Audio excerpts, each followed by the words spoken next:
Let's talk now to James Price, former Chief of Staff and Senior Special Advisor to the Chancellor of the Exchequer. What a title, James. Quite a mouthful, isn't it? How did you say? You well today? Yeah. Look, I'm good under the circumstance. Obviously, we have this weird dynamic here at this station where there's lots and lots of news around, particularly, obviously, the sentencing of the evil Axel Rudakubana. So it's busy, lots going on, but it's not nice news to be talking about. And unfortunately, with you, I'm going to have to continue to talk about it. Let me first get your reaction to the sentence yesterday and whether you agree with a lot of our callers and a lot of the people on social media that are contacting us saying, yes, we know he was under 18, but we really do need to change those sentencing guidelines so that someone that commits an adult crime, as he has, is sentenced as an adult. And that's certainly Kemi Badenoch's approach, it seems. Yeah, I mean, until I think it was 2003, the Home Secretary would have the power to alter specific sentencing cases, like for these sorts of particularly heinous and horrible crimes. And you can no longer do that because of Britain's participation in, you guessed it, the ECHR. So we would have been able to avoid some of this debate because the Home Secretary would have been able to say, look, this person is so obviously guilty. They pled guilty. They've obviously said, I'm glad that these girls are dead. These horrible, horrible things that happened. This is somebody who should never be allowed out of prison. I frankly think, though, that there is perhaps even scope for frankly, a conversation about the return of capital punishment for somebody like this. I mean, I really don't quite see the morality of someone who is so very obviously an evil person being kept alive at the taxpayers' expense. And because that would be a deterrent, or because that would be a deterrent, James, or because that would make us feel better about ridding the planet of him as such an evil individual? Which one of those, or is it both? I think for cases like this, I wonder whether it would act as a deterrent. I'm not sure that would be the main reason. I do think, though, that because what they've done is so evil and the hope of any kind of rehabilitation is so obviously remote, that the idea of spending huge amounts of money to keep this person alive when that money could be better spent in hospitals or in schools or in people's pockets. I know it's a very slippery slope to go down, but since this government has started to allow the debate around assisted dying to happen, and where you've got proponents of that talking about it being a cost-saving measure, it seems weird that we're not allowed to put to death one of the most evil people ever seen in this country, but we are allowed to do it to Granny. So I guess the conversation there. The question would be from the left. They'd say, well, you know, we are a civilised society, so we can't possibly be so barbaric as to take another life. But I think I agree with that to a point. But I think there are exceptions. I really, really do. And I think Axel Rudakubana absolutely fits into the exception case because of the severity of his crimes, because of the evil nature, because of the lack of remorse, because of I'm sure, the inability, the unlikelihood of him being rehabilitated even over the next 51 or 52 years. And the fact actually that he's under 18, I also don't think he should be precluded from facing the death penalty. James, we just go back to something that we said, which we should not gloss over. I think you're the first person to kind of point this out, really, and without getting too political about this, but it is, I think, a really important point. We talk about the ECHR and its inappropriateness and its ability to be manipulated by clever liberal lawyers, and that is one of the reasons the ECHR, and it's linked to the Human Rights Act, which of course Tony Blair brought in 1998. We talk about that a lot, and that constraining us in Britain, particularly when it comes to removing rapists and murderers from this country that otherwise should be deported. But you're the first person I've heard say, and I'm not challenging you on the basis that I don't believe it, but I think it's absolutely astonishing that effectively what we're saying here is that our inclusion, us being wedded to the ECHR, effectively may have stopped Axel Rudakubana getting a whole-of-life sentence. Well, not necessarily the whole life sentence, but that the Home Secretary could intervene to increase it. Well, there you go. There you go. So Yvette Cooper would now today, so after yesterday, so Justice Goose doing as good a job, it would seem, as he possibly could given the sentencing guidelines. What we're now saying is that if we weren't wedded to the ECHR, today Yvette Cooper would now be under pressure to change that sentence and could do so if it were not for the ECHR. That's what we're saying. Yeah, I think that's right. And I think it goes to a wider problem we've got around sentencing in general. I didn't realize until quite recently that there's something called the Sentencing Council that sort of sits separately from the Ministry of Justice and is a bunch of people who get to sort of decide, oh, actually, let's have some more ameliorating circumstances for this, or we've got to perhaps consider someone's background when they do these horrible crimes, and all these sorts of mitigations. And James, guess who used to sit on that? I dread to think. Go on, tell me. Keir Starmer. Yeah, of course he did. Well, here we go. And so I think that this should spur a wider conversation as well about sentencing. We're fortunate that not every single case is as completely barbaric as the one that we've had to all learn about recently. But for so many crimes that happen now, the sentences are just laughably short. You're getting almost as short a time in prison for committing rape, if you're a member of one of these Pakistani paedophile rape gangs, as you are for writing mean things on Facebook. And James, just for balance, let's throw Hugh Edwards into the mix as well, shall we? Absolutely, you name it. I think for most of these people who are not the clear monsters that Rudakubana is, stronger sentences will provide bigger deterrence. But if you only give people very short sentences and they yo-yo back and forth in and out of jail, knowing that it's not that bad, that's no deterrence at all. And most crimes are committed by people who have a very long rap sheet of many convictions. We're literally talking about hundreds of convictions per person. Now, those are not people that we need to have in our society, and that we need to catch these people earlier. And frankly, I think the time has come, for a while at least, to just throw away the key. And that even counts in this Rudakubana case, where he was referred to prevent several times. He was found with a knife 10 times and not put in prison. At school, not just found with a knife, but at school. Yeah, yeah. I know, yeah, absolutely unbelievable. Extraordinary, the failures that have happened. And yet, but because the state doesn't want to talk about its own failures, and it also doesn't want to talk about the fact that, as the son of Rwandan immigrants, what factor that may or may not have had in terms of James, we raised that here about an hour and a half ago. Does his connection to Rwanda and the fact that it is the most infamous place for genocide, almost the most infamous place for genocide in history, probably second only to the Nazis in the Second World War and their eradication of the Jewish population, or almost entire eradication of the Jewish population by way of the Holocaust. Is there a connection there in terms of his psyche, his enthusiasm, if you like, some trigger that allowed him to become so obviously murderous? And when I say obviously murderous, this is an individual that didn't just murder and attempt to murder many, many more. He studied such things. He became a scholar of death, a scholar of such atrocities. So do we think that the Rwanda connection is something that we should be investigating a bit more?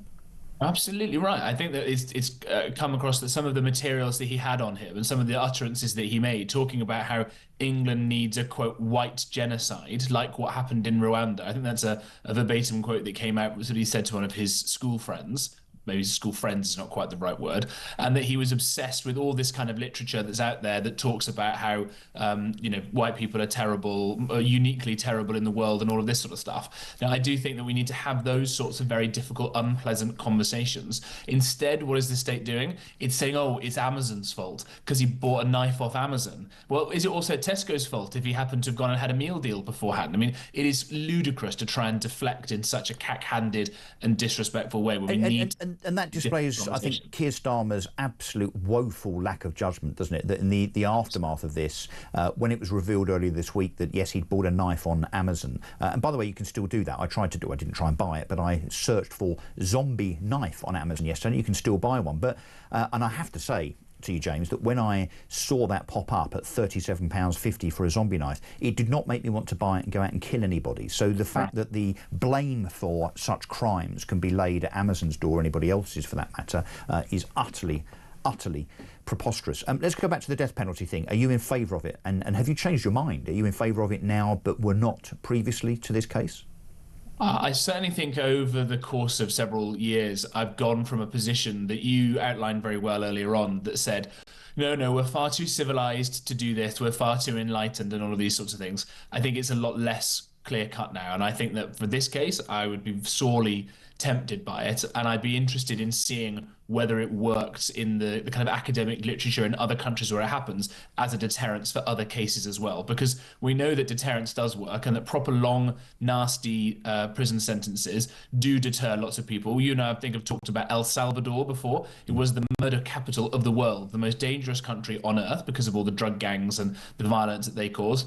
And they go and they lock all the nasty people up, and suddenly, boom, it's the safest country in the Western Hemisphere ahead of Canada and America. Yes, because funnily enough, even when it's not heinous murderers and drug dealers, at pretty much all levels, the majority of crime in neighbourhoods in particular will actually be committed by a very, very small number of people. So if you either ignore them or you take them through the justice system and let them back out again, guess what happens? They continue to commit crime. But if you lock them up, then yes, guess what? Crime falls. It's not genius, is it? Can we just talk about Keir Starmer a little bit more? Because there's been a lot of criticism, and there was at the time, of Keir Starmer visiting Southport. If you remember that video of him walking up and laying a wreath, being heckled actually by the crowd, actually I think amongst them relatives of the 3 girls that were murdered. And he spent precisely 19 seconds. Those of you watching on YouTube now will see exactly those scenes that were filmed back in the summer. So he spent 19 seconds in Southport paying,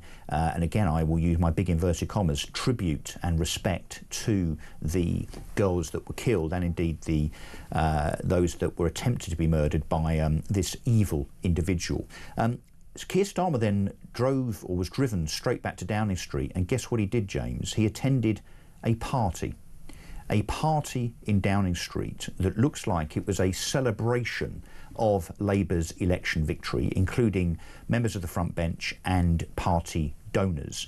That party went on despite the fact that just a day or two previously 3 little girls had been murdered, despite the fact that Keir Starmer spent 19 seconds in Southport.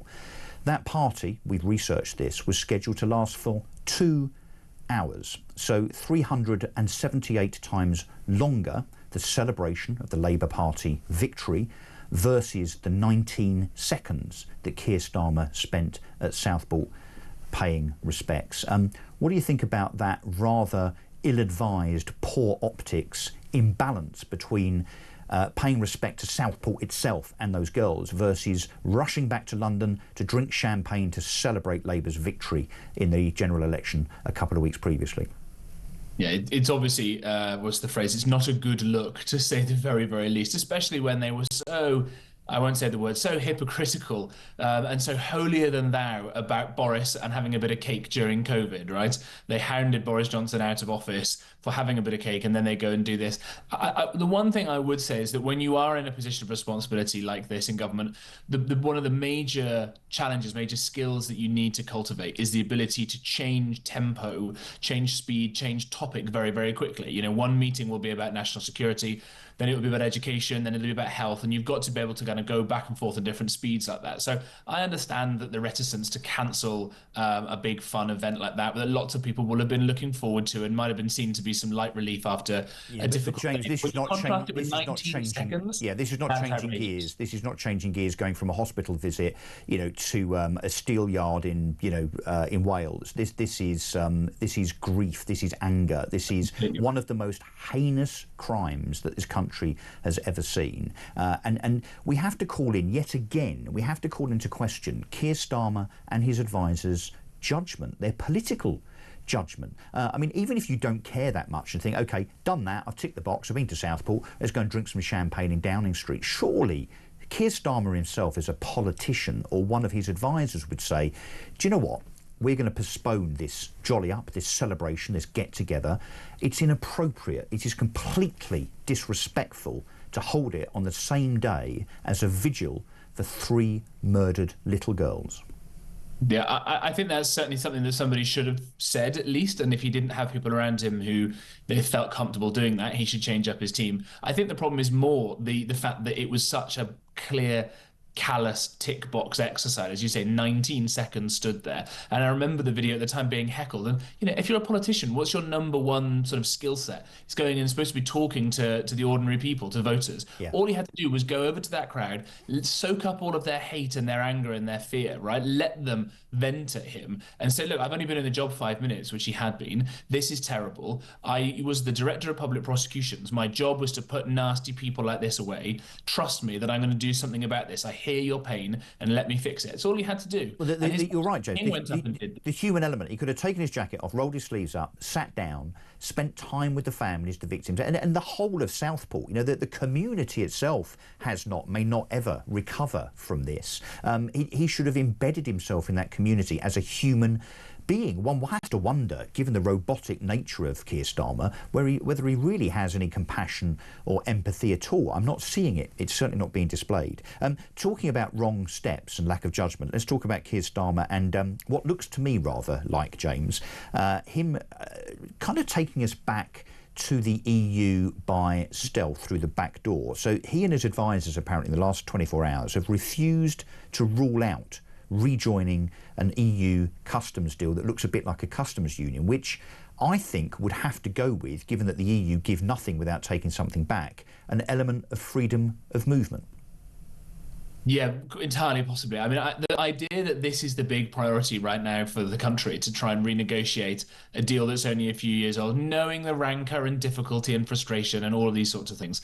And knowing, frankly, as well, that the EU is not exactly in a particularly strong position. It's had absolutely no growth for a long time. Its major partner, Germany, its major player, Germany, is, I think, still in recession and has been for a long time. And there's going to be an election in Germany in, the next month or two. So there'll be a whole new, most important, powerful person in Europe to have to deal with. Why go and do all of this now? Why go and do this when you've got the United States of America with the most pro-British president we've ever seen in the White House? His own mother, Donald Trump's mother, was British, of course. She was from Scotland. Scottish, yeah. Who is desperate to get Britain away from the kind of tariffs that he's going to impose on the rest of the EU and the rest of the world, is willing to do a free trade deal, is so instinctively pro the UK. And of course, America is the best economy in the world, is going to do gangbusters over the next 4 years. Why do Labour seem to want to tie us back into the EU and, even worse, go kowtowing over to China with its horrendous human rights abuses? Because, James, I'm afraid it's in their DNA. James Price, going to have to let you go and move on. You are brilliant. Thank you as ever. See you again soon, I hope.